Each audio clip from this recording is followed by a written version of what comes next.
I want to be precise about this, because the official record is not. The official record says the Drevathi Confluence made first contact with the Terran free systems at coordinates 74 Alpha 9 of the Parrhen Relay Corridor on the 14th of March, 2387, and that the encounter concluded without incident. It says the Confluence's integration delegation transmitted standard approach protocols, that both Terran vessels in the corridor at the time received those protocols, and that, after a period of negotiation, the Confluence withdrew its delegation and filed no further contact attempt, without incident. I was there. I know what that phrase is covering. My name is Sen of Wrath. At the time of the Parrhen contact, I held the rank of third attaché in the Terran Free Systems Diplomatic Corps, assigned as a junior observer to a trade route survey mission aboard the courier vessel TFSN Parrhen's Grace. I was 26 years old. I had attended 4 prior contact events in my career, all of them quiet, all of them prearranged, all of them with species who had been speaking to us for at least a decade, before anyone bothered to put a diplomat in the room. I had spent 3 years learning to write very careful sentences about very controlled situations. The Parrhen contact was none of those things. I am writing it on this account now, 31 years later, because the attaché who would have written it at the time, the senior diplomat aboard the Grace, first attaché Markinsall, died of a pulmonary failure in 2401, and took most of his notes with him. Cuz, the captain of our fair vessel, present, the patrol destroyer TFSN corrective measure, submitted a report so compressed it occupied 4 sentences, and was accepted without question because the captain in question, Commander S. Pelalavar, had a record that made people reluctant to ask follow-up questions, and because I have spent 3 decades watching people in my profession treat the Parrhen contact as a minor footnote in the broader Drevathi non-integration file, and I think they are wrong about what happened there, and why, and what it means. So I am going to be precise. I arrived on the Grace 11 days before the contact event, transferred from a transit hub at Parrhen Station after my original assignment, and observer posting on a formal trade delegation to the Kesaveth Compact was postponed due to a navigation dispute in the Kesaveth buffer zone. The Corps had spare billet on the survey mission, and I had clearance, and I was 26, and not in a position to argue about where I was sent. The Grace was a small ship, 41 crew, 6 diplomatic staff including myself and attaché Saul, cargo hold full of relay beacon survey equipment, and a captain named Leora Dresh, who wore her rank quietly and ran her crew the same way. I remember my first morning aboard. Dresh gave me a brief tour. Engineering, the small briefing room that doubled as the diplomatic section, the observation gallery at the stern, where you could watch the relay beacons trail behind the ship on deployment runs. She told me the Grace was not a combat vessel. She said it the way people say something they have had to say many times. Not defensive, not apologetic, just establishing the fact as a fact. The Grace carried 2-point defense turrets and enough armor plating to survive a collision. With a wayward satellite, it was built to navigate, survey, and facilitate. It was built on the assumption that the people inside it would be allowed to do those things. That assumption was not wrong. It was just incomplete. The corridor itself was beautiful, in the way that deep space is beautiful when you are new enough to it to still notice. The Parrhen Relay Corridor ran through a region of the outer expansion zone, where the gas density was high enough to produce visible nebular, streaking at the outer edge, faint ribbons of ionized material that caught the light of the nearest star and held it in long horizontal smears of amber and pale blue. The survey equipment detected them as interference on the lower frequency bands, but visually from the observation gallery, they looked like something painted rather than something real. I spent more time than I should have in that gallery during the first 3 days. Saul noticed and did not say anything, which told me something about him. The Grace's work was methodical and quietly satisfying. We deployed beacons at intervals along the survey route, each one a small canister of electronics and power cells that would spend the next 18 months transmitting positional data back to the relay network, quietly mapping traffic patterns and gravitational drift in the corridor with no crew. Quired. The deployment process took 2 people, one to load the canister into the launch tube, and one to confirm the positioning coordinates.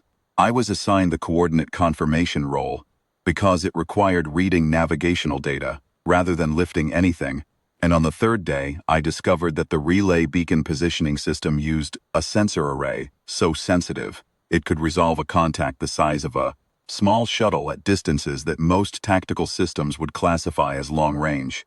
The survey data was not stored in any useful tactical format, but the raw resolution was there, and I spent an afternoon learning what it looked like. That detail would matter later. At the time, it was just interesting. The corrective measure found us on the fourth day. I was in the briefing room when the alert came through from the ship's channel. A vessel on approach, running active transponder, military identification.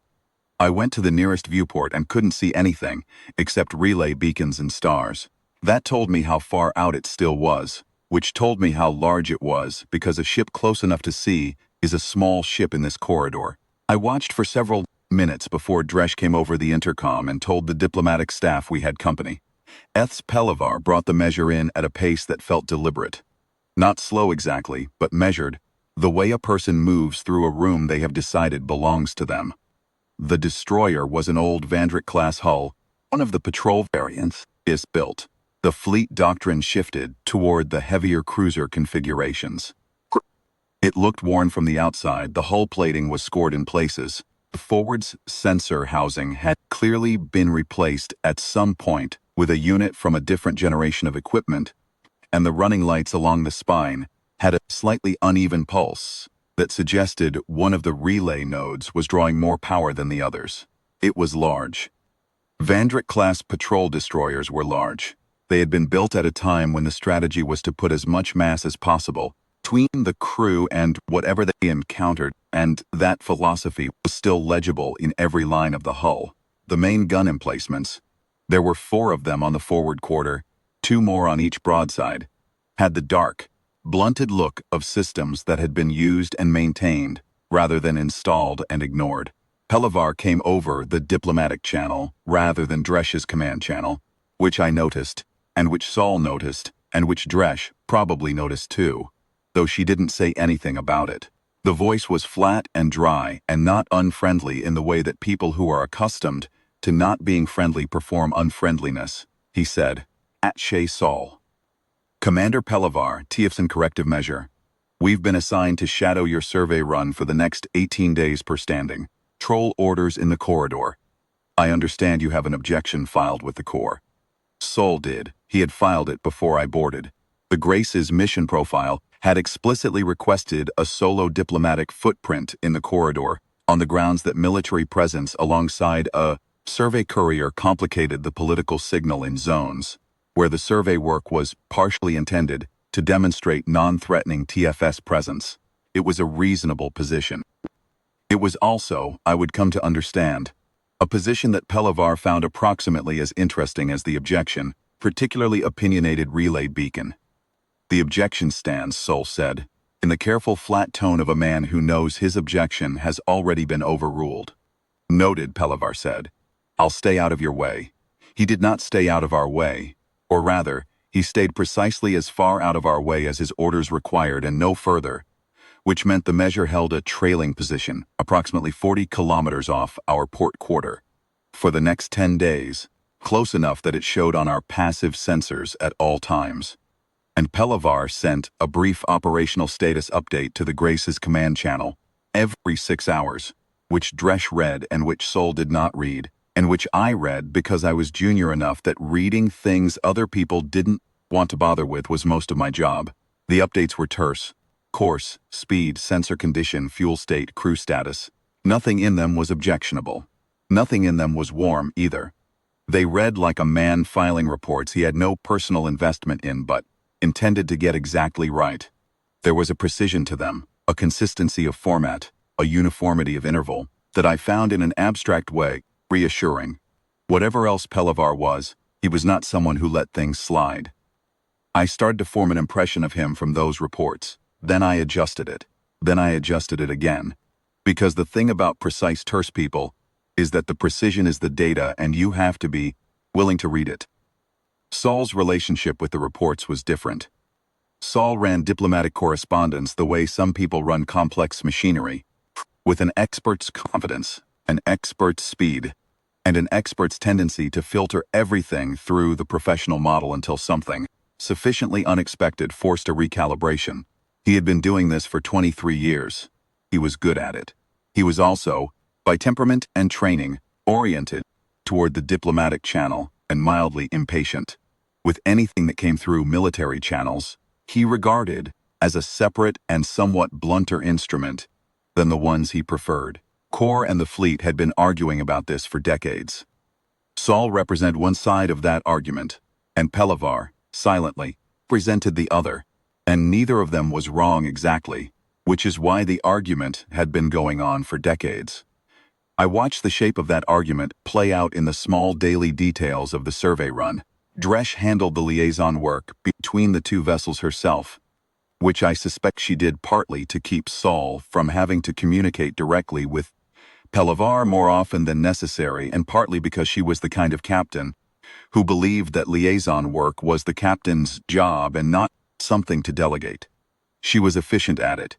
She would receive Pelavar's status updates, extract whatever was operationally relevant, and relay it to the diplomatic section in a form that Sol found actionable. Pelavar's updates went through her like water through a filter. The data came through, the friction did not. What this meant, practically, was that I was the only person on the Grace who was reading Pelavar's reports as Pelavar had written them. I found, over the 10 days before the contact, that I had developed a specific kind of attention for them. The way you develop attention for something that rewards close reading once you realize it, rewards it. The updates were terse, because Pelavar considered everything unnecessary to be unnecessary. The things he included were always precisely the right things. He never reported a sensor condition that was not going to matter. He never noted a crew status that was not relevant to operational continuity. Every detail was load-bearing. I found this easier to trust than eloquence. I was not experienced enough to have a side in the Corps versus Fleet argument. I read both their reports. On the 11th day, the Drevathi made contact. I need to explain what the Drevathi Confluence is, because the official record treats it as understood and it is not. The Confluence is not, by any obvious measure, a military power. It does not maintain a conventional fleet in the sense that the TFS or the Vreth Dominion or the Karath Drift clans maintain fleets. Vessels built, destroy other vessels, crewed by people trained for combat. What the Confluence maintains is an integration fleet. The distinction matters. An integration fleet is, in the Confluence's operational framework, what a corporation would call a merger and acquisition team. When the Confluence identifies a civilization, it wishes to absorb into its trade network, which is what the Confluence means when it says integrate, though it does not always explain that clearly in initial contact communications. It dispatches a delegation.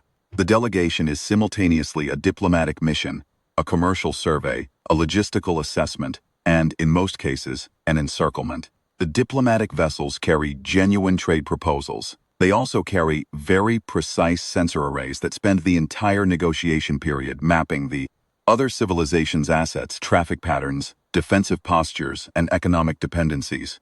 If the negotiation succeeds, the target civilization joins the Confluence's trade network on terms favorable to the Confluence. If the negotiation fails, the Confluence has by that point assembled enough information to make the failure costly. The Confluence had conducted this process by the time of the Parrhen contact, with 43 known civilizations. Of those 43, 38 had joined the network. The other 5 had declined, and 3 of the 5 had since experienced significant economic and logistical difficulties that the Confluence's own analysts described in internal documents as integration-adjacent outcomes achieved through market pressure. I did not know most of this on the day of the contact. I knew the broad strokes because the Corps briefed its attachés on known contact histories. The specificity came later, after I had spent a decade on Drevathi-adjacent assignments and had access to better files. On the day, I knew that the Confluence was a powerful trade organization with a contact methodology that other civilizations found somewhat opaque, and that 3 of the 5 species who had declined integration were now regretting it. That was enough to pay attention to the second channel.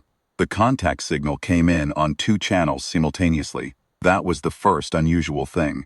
Standard contact protocols use a single broad spectrum transmission, a universal format, 1 channel, the same message repeated at multiple frequencies to maximize the chance of receipt. The Drevathi transmission used 2 channels. One was a tight time signal addressed specifically to the TFSN Parrhen's Grace, modulated at the Core's standard diplomatic receiver frequency, the frequency that every Terran diplomatic vessel publishes in open registry.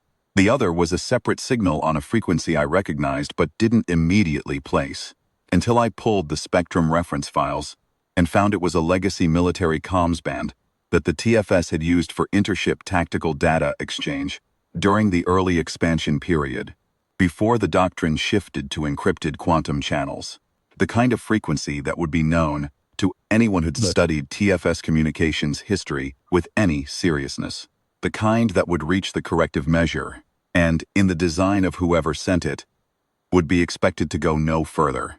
Sol called the diplomatic staff to the briefing room. Dresh stayed on the bridge. I sat at the secondary console and watched both channels on my display while Sol handled the contact acknowledgement. He was very good at contact acknowledgements, had the right cadence. Interested without being eager, open without being credulous, formal enough to establish standing without being stiff enough to suggest inflexibility. I had watched him do it twice before and learned something both times. I watched him do it now and watched the second channel on my secondary display at the same time. The first channel, the one addressed to us, was exactly what it appeared to be. A formal confluence introduction, elegantly composed, which described the Drevathi Confluence's long-plus history of mutually beneficial trade relationships, its interest in the Terran free systems as a potential network partner, its desire to open a preliminary discussion about integration opportunities, and its offer to arrange a formal delegation meeting at a time and location of the Grace's choosing.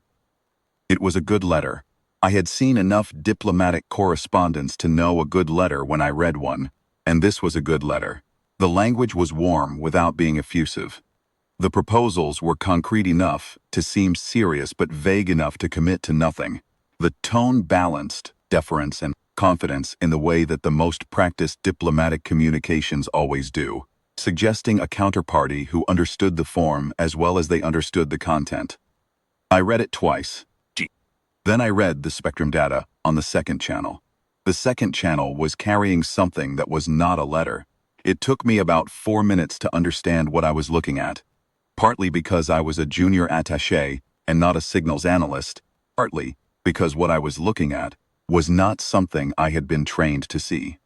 What the second channel was carrying, broken into a series of short burst transmissions, separated by exactly the right intervals to look like relay noise, was a coordinate stream, formatted in TFS standard navigational notation, which was, again, the kind of thing that anyone who had done their research would have access to, and describing positions in the Parrhen Relay Corridor that corresponded, when I mapped them against our sensor returns, to a series of arrival vectors.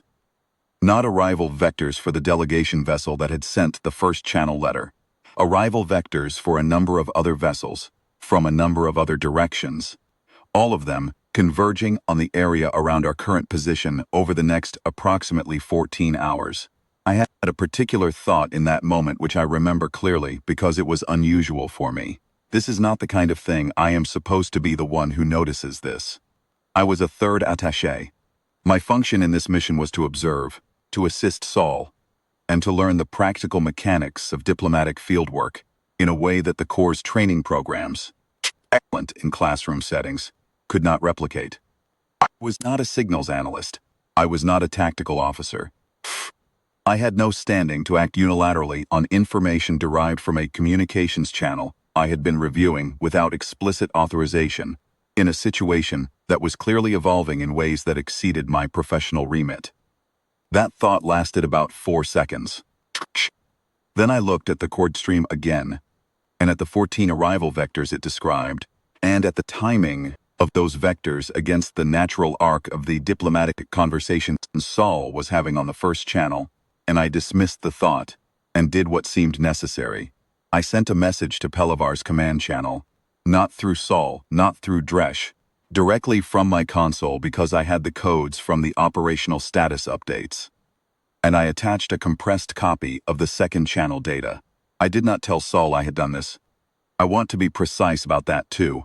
It was not a decision I made after weighing alternatives. It was the move that presented itself and I made it. And then I sat with the discomfort of having made it, while Sol continued composing his careful acknowledgement to the first channel. Pelivar's response came back in 90 seconds. Not a message, a file. It was a navigation calculation, formatted in the same TFS standard notation as the coordinate stream, and what it described was the current sensor range of the corrective measures. Long-range array, overlaid against the projected arrival positions from the coordinate stream, overlaid against the Grace's current diplomatic signal footprint.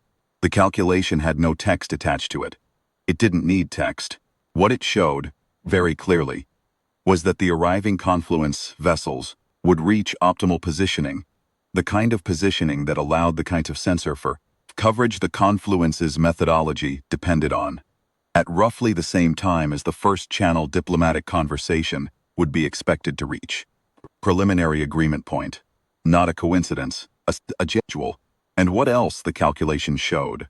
From the corrective measure's current position, its long-range sensors could reach approximately 9 of the 14 projected arrival vectors.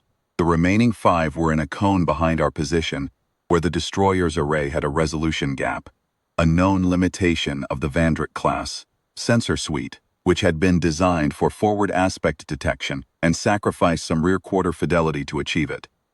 The Drevathi, clearly done their research on TFS vessel capabilities, had placed their rearmost arrival vectors precisely in that gap. Precisely. I stared at that calculation for a long time. Then I thought about the Grace's survey sensor package. The relay beacon mapping array, which was a different system from a warship's tactical sensors, designed for different purposes, but which had been built to detect very small objects at very long ranges in very precise positions, because that was what beacon survey work required. I had spent an afternoon learning what the raw data looked like. The Grace's array was not a weapons targeting system. It was not a combat sensor. But it had an angular resolution in the rear quarter that the measure's tactical array did not have, because it had been built to find things that were not trying to be found. I ran the Grace's array against the 5 vectors in the measure's gap. The array took about 40 seconds to process. I watched the returns resolve. 4 of the 5 vectors returned contacts, small, quiet, running cold, the kind of profile that was supposed to look like nothing, and mostly did, except to equipment that had been designed to find objects that were supposed to look like nothing. I sent those contacts to Pelivar's channel. Not as a sensor file, formatted in the same standard notation we had been using. No explanation, just the data, the same way he had sent me just the data. 30 seconds later, the measure's active sensors lit up. Not a sweep, a pulse. A single directed emission, angled to cover all 14 vectors simultaneously. That would have been read by every vessel in the corridor as a standard navigational ranging check. Kind of thing patrol destroyers did routinely in unfamiliar corridor segments. The kind of thing that told anyone paying attention exactly what the corrective measure knew and where it was looking without announcing why it knew it or why it was looking. I watched Sol continuing his correspondence on the first channel, composing a careful reply to the Confluence delegation about the Grace's interest in preliminary discussions, the TFS's general openness to trade partnerships, and the diplomatic staff's readiness to arrange a formal meeting at the appropriate time. He was doing his job. He was doing it well. His hands moved with the efficient sureness of long practice, and the words he was choosing were the right words, and he did not look up from his display.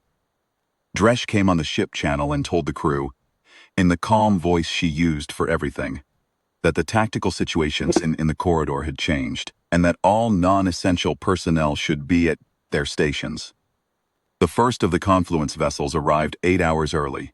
I do not know whether the early arrival was a response to Pelivar's ranging pulse or a pre-planned contingency, or simply a variance in their transit schedule. What I know is that when the first vessel resolved on the Grace's forward sensors, it was not a diplomatic ship. It was large and angular, and carried a sensor profile that matched the Confluence's known integration-class vessels, the ones that accompanied diplomatic delegations and conducted the mapping work, and it arrived at a vector that was not one of the 14 in the coordinate stream. It arrived from a 15th vector, one that none of our calculations had accounted for. It was sitting almost directly above us. Dorsal aspect, approximately 22 kilometers off the Grace's superstructure. There was a long moment on the ship channel where no one said anything. 22 kilometers is not a great distance in space, which is large, but it is a precise distance. It is close enough for high-resolution sensor work. It is the distance at which integration-class sensor arrays in the Confluence's known operational parameters achieve their maximum fidelity. I did not know that specifically at the time. I worked it out later, but the fact of the ship's presence directly above us at that distance, at an angle we had no efficient way to observe from the positions we had been occupying, communicated something that did not require specific technical knowledge to read. Then Pelavar's voice came through the diplomatic channel, the one he had used at first contact 11 days ago, and he said, in exactly the same flat, dry tone he used for his operational updates, Tache Sol, I have a sensor contact to share with you. It has arrived outside our projected frame. I am routing it to your display now. Sol looked at the display. He looked at it for a long time. Then he said very quietly, Commander Pelavar, do you have a recommendation? There was a pause, not a long pause, but long enough that I noticed it. Long enough that I thought for a moment that Pelavar had ended the connection. I have a positioning suggestion, Pelavar said. With your captain's permission, Dresh said. From the bridge, I'm listening. What Pelavar proposed was not a defensive maneuver. It was not a threat posture. It was a repositioning. The Grace, moving to a new set of coordinates that would bring it into close alignment with the active measure's flank. Close enough that the two ships would present a unified sensor return to any vessel mapping them from the outside. At the range the Confluence vessels were operating, close alignment between two ships read differently than two ships operating independently. It was a detail that mattered to the kind of sensor array that integration-class vessels carried. The Confluence's assessment methodology was built on reading assets separately and calculating their individual weights. Two assets operating in close alignment required a different calculation.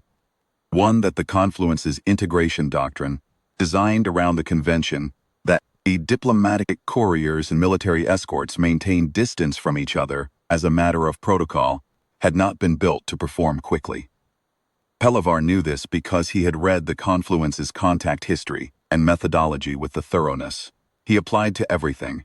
He knew that the gap between a diplomatic asset and a military escort was not just a physical gap, it was a categorical one, a professional one that the Confluence had observed across dozens of prior contacts and had written into the architecture of its assessment model as a reliable constant. He was proposing to close it. Captain Dresh, Sol said, please accept Commander Pelavar's suggestion. The Grace moved. I want to describe what happened next carefully, because it is the part that the official record gets most wrong by treating it as teen. The Grace close to 12 kilometers off the measure's port quarter. At that range, in that configuration, the combined sensor return from the two ships read to the Confluence's arrays as a single contact of unusual and not immediately classifiable profile. The courier's relay survey array was pointing in directions that a survey array had no military reason to point. The destroyer's tactical sensors were configured in a pattern that covered vectors a patrol destroyer operating alone in this corridor would not normally prioritize. Neither profile was individually alarming. Together, they described something that did not fit the Confluence's assessment templates.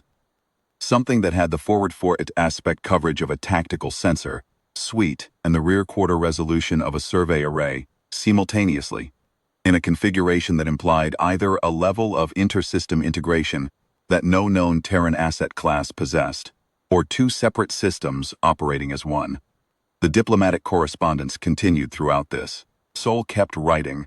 The Confluence delegation kept responding. The conversation had the precise texture of a preliminary diplomatic exchange, tentative, exploratory, genuinely interested on the surface. I watched it on my display, and I watched the sensor contacts on the other display, and I thought about what it took to maintain that quality of attention in both directions at the same time, and about the fact that the Confluence had been doing this for a very long time and had presumably become very good at the balance. I thought also about the people aboard the Confluence vessels. I had no names for them, no images, no information beyond what their sensor profiles communicated.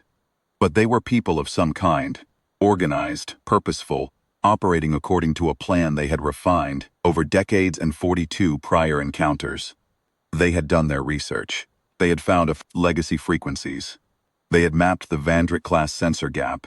They had placed their assets with precision. They were, in their own framework, doing exactly what they were supposed to do, and they were doing it well. I wondered what they made of the repositioning, whether they had a word in their operational vocabulary for what the grace and the measure had become. Two separate things that had stopped behaving, like two separate things. Whether their assessment models had a category for it, or whether they were watching their displays with the particular quality of a 10 that comes when the familiar frame no longer quite fits what you are seeing. I found I had more sympathy for them than I would have expected, which surprised me. It surprised me enough that I sat with it for a while, instead of dismissing it. They were trying to do something that, their perspective and with their history, was a reasonable thing to try. They had been told, by 42 prior contacts, that this was how the world worked. The gap between the courier and the destroyer was not an assumption they had invented. It was a fact they had observed reliably, across more encounters than most civilizations ever managed.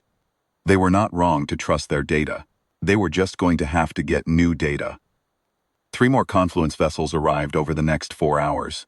They arrived at the vectors from the coordinate stream, the ones that were supposed to be outside our sensor coverage, and they arrived at intervals that suggested they had been holding position just outside our detection range, waiting for some signal to proceed. The signal they had been waiting for, I believe now, was the point at which the diplomatic correspondence reached the phase where a counterparty who was going to agree had typically agreed, and one who was going to stall had typically stalled. That threshold came and passed. Sol did not agree and did not stall. He continued with careful, well-composed, exploratory inquiry, asking precise questions about the Confluence's trade network structure that required precise answers and could not be answered quickly. The measure's sensors logged all 3 arrivals. It logged them because I had routed the Grace's rear quarter array output to Pelavar's tactical display. Not officially, not through any command authorization, just a sensor feed from one ship's console operator to another ship's channel, kind of thing that technically required a Quarta data sharing protocol agreement that we had not filed. I had decided that not filing it was preferable to not sharing the data. Pelavar had not asked me to file it, and had not commented on its absence. He had simply begun using it. On the 5th hour, the Confluence vessel that had arrived at the 15th vector, the one directly above us, began a slow approach. Not an aggressive approach, a very slow one. The kind of movement that falls inside the margins of what navigational drift might account for, if you were generous in your interpretation. At the rate it was moving, it would be at a distance where its sensor arrays would achieve maximum resolution of our combined profile in approximately 90 minutes. 90 minutes, in a diplomatic conversation proceeding at the pace Sol had established, approximately the point at which the delegation would be ready to make its more concrete proposal. The one that assumed the assessment was complete.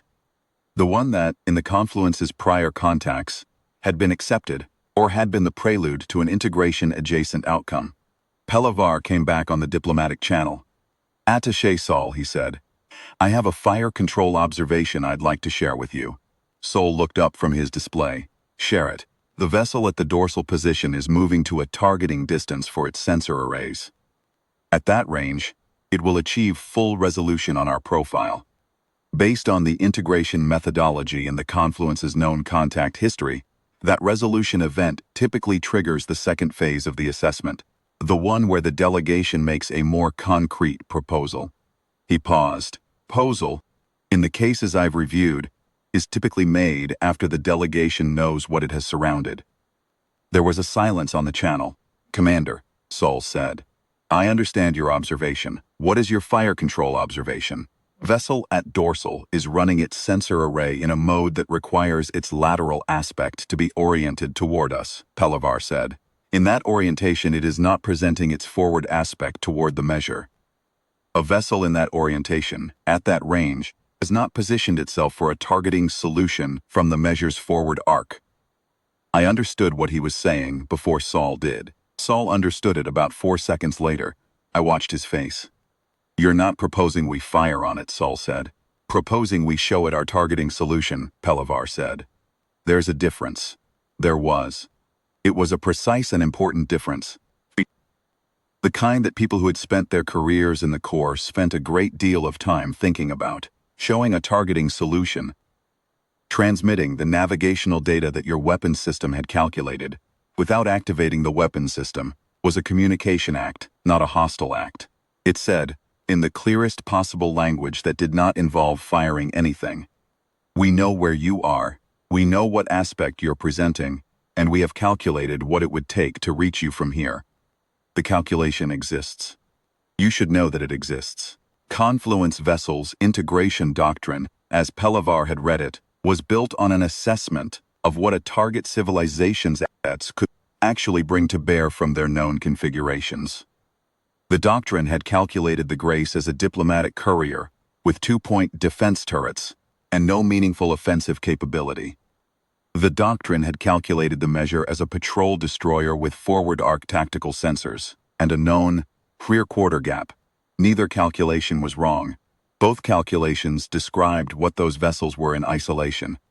The doctrine had not calculated for the possibility that the two assets, every convention in the diplomatic-military interface, suggested would maintain their separation, had chosen to operate as a compound system. And the Grace's relay survey array had no weapons system to integrate with, but it had targeting quality positional data on the dorsal vessel fed to it because the beacon survey equipment had been designed to locate very small things in very precise positions, and because I had spent an afternoon learning what the raw data looked like, and because I had sent that data to Pelavar's channel 6 hours ago in the same format he had been using. That data, routed through the same unofficial channel I had been using all day, gave Pelavar's weapons officers a targeting solution that their own sensors, in their current configuration, could not have independently achieved. A solution that accounted for the dorsal vessel's exact position and aspect, drawn from a sensor suite the Confluence had not considered when it placed itself there. Pelavar sent the targeting solution to the dorsal vessel's communication channel, not as a threat. As a packet of navigational data, transmitted in standard TFS format with no hostile framing, no mismesh attached. Just the data, just the numbers that said, "We see you from an angle you did not expect us to occupy, and here is the calculation we have made." The dorsal vessel stopped moving. I watched the sensor return freeze, not drift. Freeze, the kind of cessation that comes from a conscious command decision rather than a navigational hold, because a navigational hold produces a specific kind of micro-oscillation, as the guidance system compensates for corridor currents, and this had none of that.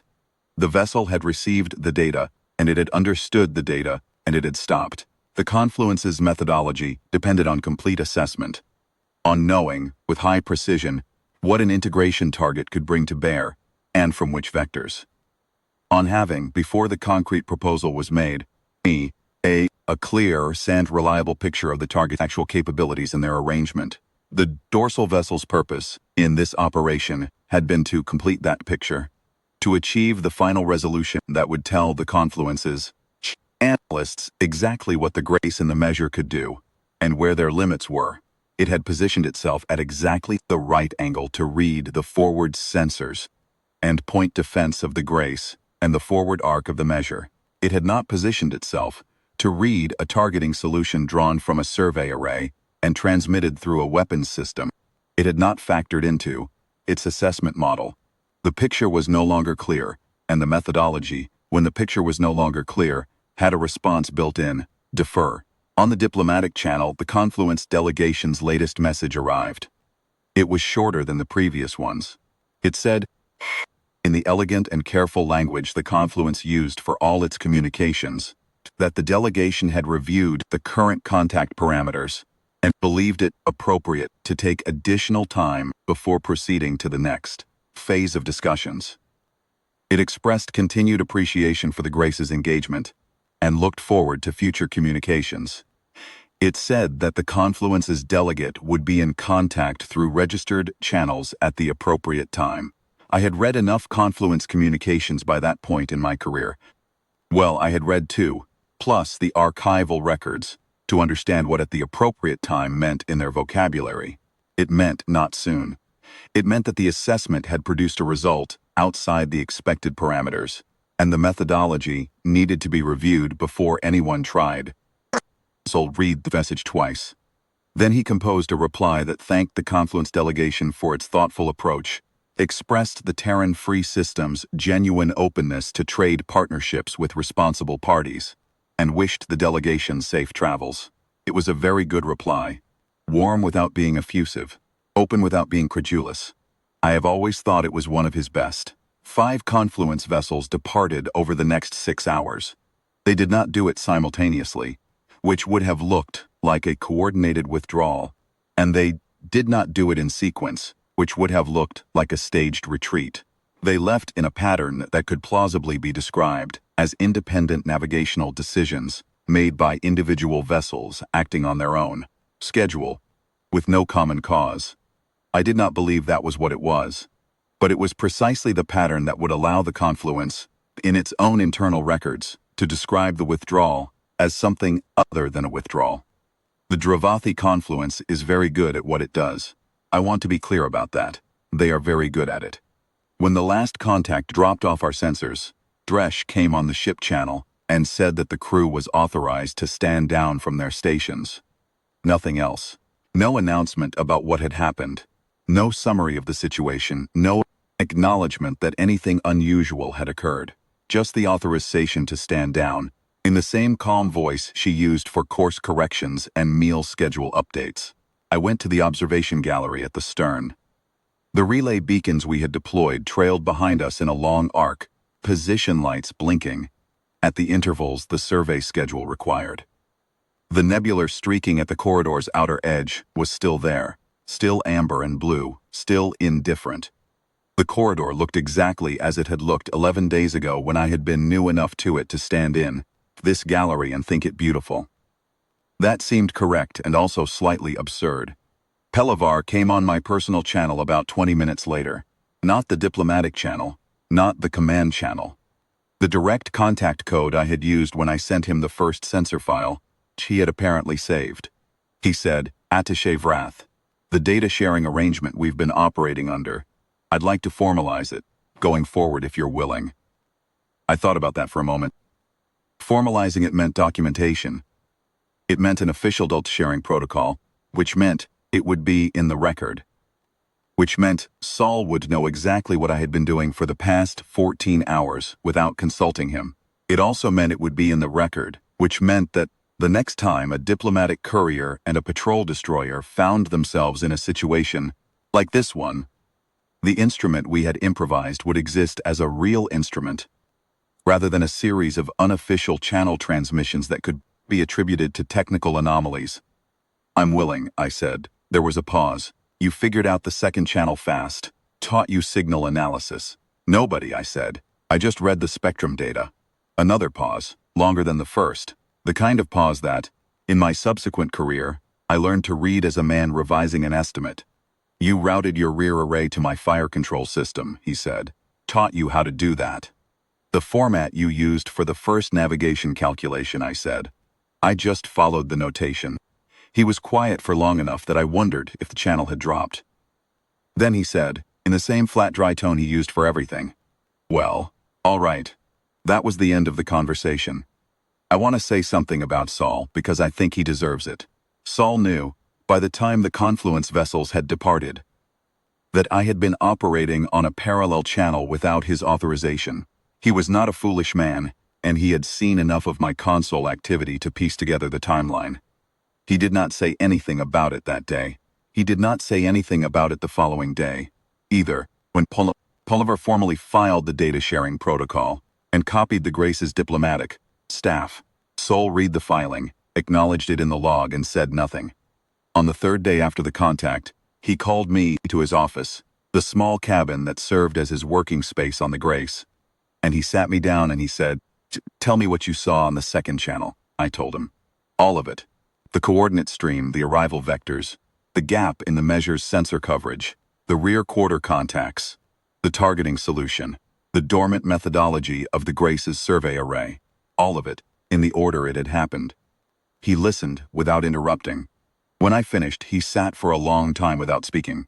I counted the seconds by the ventilation cycle, which clicked softly every 40 seconds. Then he said, "You should have told me immediately." "Yes," I said. The second channel was addressed to them, to the corrective measure. Yes, I thought that was the point. The signal was designed to be received by them and not by us. If I had brought it to you first, there would have been a delay.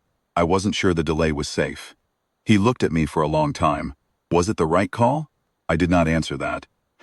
I was not sure I was qualified to answer it, and I was not sure that being qualified mattered, because the answer to "was it the right call" in a situation like Athens is always retrospective, and the retrospective is always contaminated by the outcome.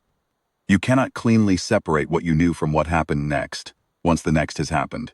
"It worked," I said. It was not the same thing. "It worked," he agreed. He was quiet for a moment. The Confluence filed a non-integration notation in their registry. I received the formal communication this morning. They've designated the Parrhen Corridor as an unresolvable contact zone. It means they won't attempt integration here again without significantly revised methodology. That seems like a good outcome, I said. It is. He looked at the wall. Or at something behind the wall. At whatever senior diplomats look at when they are thinking about things that are too large, fit in a room. You know what else it means? I thought about it. It means they're going to revise the methodology. Yes. Which means they're going to study what happened here very carefully. They're going to ask themselves, why two Terran assets that should have been operating independently were sharing sensor data and fire control solutions in an integrated configuration. He paused. They're going to wonder whether that was doctrine or improvisation. I had not thought about that until he said it. I thought about it now. In the specific way you think about something that rearranges several other things as it settles into place. What are we going to tell them?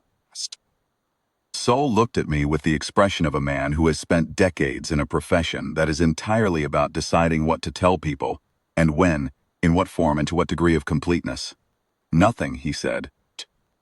"We're going to file a contact report that accurately describes the events in their sequence without characterizing their nature. If the Confluence's analysts read it and conclude that two Terran assets in a relay corridor operated a fully integrated compound sensor and fire control system as a matter of standard doctrine, that is their conclusion to reach." I understood him. He was not asking me to lie. He was asking me to tell the truth in the way that truth is told, when the full context of the truth is more valuable than its disclosure. It was a sophisticated distinction. I thought about how sophisticated it was, and about the fact that Sol had arrived at it in about 4 seconds. 23 years, he arrived at things like that in about 4 seconds. "There is something else," he said. I waited. "Data-sharing protocol Pelivar filed, the one you agreed to formalize." He had it open on his display. He turned it so I could see it. "It is, technically, outside my authority to approve. Agreements of this kind between diplomatic staff and fleet personnel are supposed to route through the senior attaché before they're filed." "I know," I said. "I am approving it retroactively," he said. "The filing stands." He closed the display. "Psst. I am also approving it prospectively. If we are ever in a corridor together again, which given the state of the survey program is not unlikely, you will have standing to initiate that data exchange at your own discretion." He looked at me steadily. "Not all discretion, Attaché Vrath, but that discretion." I did not know what to say. He did not appear to require me to say anything. "You should have told me immediately," he said again. The way you say something a second time, when you want it to be the thing that is remembered, rather than everything that came after. "Yes, sir," I said again. He nodded once. Go get some sleep. We have 7 more days of beacon deployment, and I intend to complete the survey. On schedule. I went. The rest of the survey run was quiet. The Grace completed its beacon deployments, the Measure completed its patrol log, and both vessels returned to Parrhen Station 11 days later. Pelavar filed his 4-sentence report. Sol filed a somewhat longer one that said, among other things, that the diplomatic response to the Confluence's contact attempt had benefited from effective inter-vessel coordination, and that the Corps might wish to consider formal sensor data sharing protocols between diplomatic and military vessels operating in shared corridor zones. This recommendation was acknowledged, logged, and not acted upon for 7 years, at which point it was quietly incorporated into a suite of doctrine updates whose primary author was listed as a signals working group, and whose secondary authors included, in an appendix, the name of one Commander Eths Pelavar, retired. I moved on to other assignments. Sol moved on to other assignments. The Parrhen contact became a footnote in a file about a species the TFS had not successfully integrated into, noted mainly as a data point about confluence methodology. Here is what I have thought about for 31 years. The Drevathi Confluence is, by any reasonable measure, one of the most sophisticated contact methodologies operating in the known civilizations. They have refined it across 43 encounters spanning several centuries. They understand how diplomatic assets and military assets think about each other. They understand the institutional cultures that keep those assets separate, the suspicion that runs between the Corps and the fleet, competition for primacy in contact situations, for professional conviction on both sides that the other doesn't fully understand what's at stake, the habits of distance that have developed across decades of policy and precedent. They built their methodology on those institutional cultures the way you build a foundation, the assumption that a diplomatic courier and a military escort, sharing a corridor, operate as 2 separate instruments, because that is how 2 separate instruments operate. Because the conventions say so, because the professionals on both ends of the gap have been trained to maintain it. They were right about that. They had 42 data points telling them they were right. What they did not have a data point for was what happens when a junior diplomatic attaché with no signals training reads a spectrum file and sends it to a patrol commander who doesn't ask questions, not because of doctrine, not because of standing order or a formal protocol or any institutional structure designed to produce that outcome, because the data was there and it needed to go somewhere, and the somewhere that made sense was the person who had the other half of the problem. I have thought about whether that makes humanity dangerous. I have thought about whether it makes us lucky. I have spent a considerable portion of a 30-year career thinking about the difference between those two things, and about whether the difference matters when the outcome is the same. The conclusion I have reached, which I offer with appropriate humility for a tired attaché writing in a private document she may or may not ever show anyone, is this. Confluence studied our communications history and learned our legacy frequencies. It studied our vessel classes and mapped our sensor gaps. It studied the relationship between our diplomatic corps and our military, and built an integration methodology that exploited the distance between them with the precision of something that had been doing this for a very long time. It was thorough, it was meticulous. It was, by any standard I can apply to it, impressive work.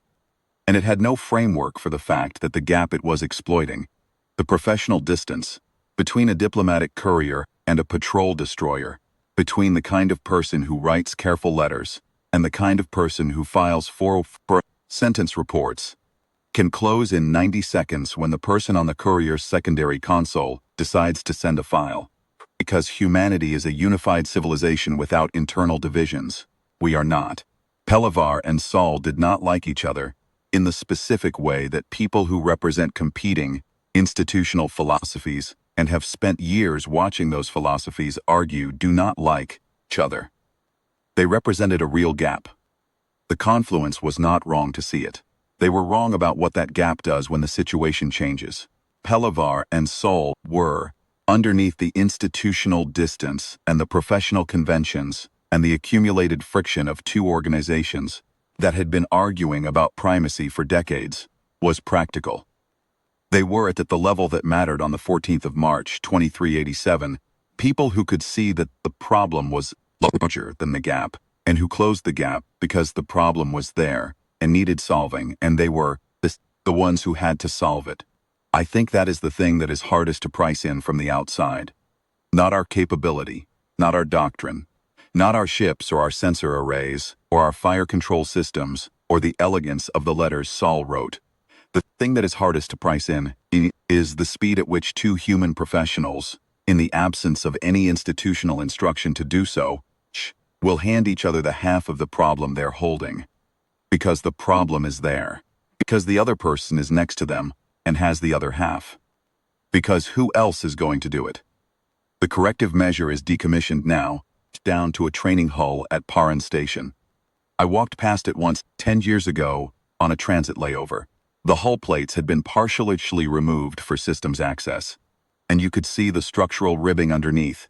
The bones of the thing was still large. Even stripped and static was still large. The Grace was rebuilt into a survey tender 11 years after the contact. She doesn't look much like herself anymore. I checked the registry once, some years back, and the beacon survey array was still listed as original equipment, still rated to its original specifications. I found that oddly satisfying. Sol is gone. Pelivar, last I heard, was retired on the outer station circuit, running navigational consulting out of a small office somewhere in the Parrhen Station complex. I have thought about finding him and asking him what he remembers about the day. I have not done it.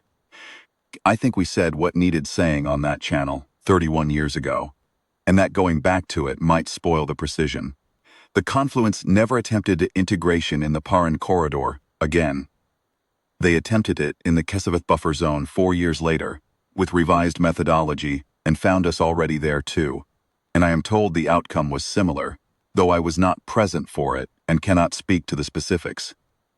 The non-integration notation in the Confluence's registry, when it was finally shared with us, through a third-party intermediary 15 years after the contact, designated the Terran free systems under a classification phrase that translates, roughly, as Commed Asset Profile, unresolvable by standard methodology, defer pending revised framework. It is, as far as I have been able to determine, the only notation of its kind in the Confluence's 43-entry contact registry. 42 prior species produced assessments the methodology could resolve. We produced a question the methodology could not answer, and the question has been sitting in their files for 31 years waiting for the revision. I think they will be at it for some time yet. Not because we are stronger than they are, or smarter, or because our ships are better armed or our doctrine more sophisticated, but because the thing we handed them on the 14th of March was not a capability they could map. It was a gap closing. It was two people who were supposed to stay separate deciding, in the space of 90 seconds, and without consulting anyone, that the situation was more important than the convention. That is not a doctrine. You cannot put it in a methodology. You cannot locate it with a sensor array or account for it with a targeting calculation. It is just the thing we do, when the problem is there, and the person next to us has the other half of it. It has always been enough.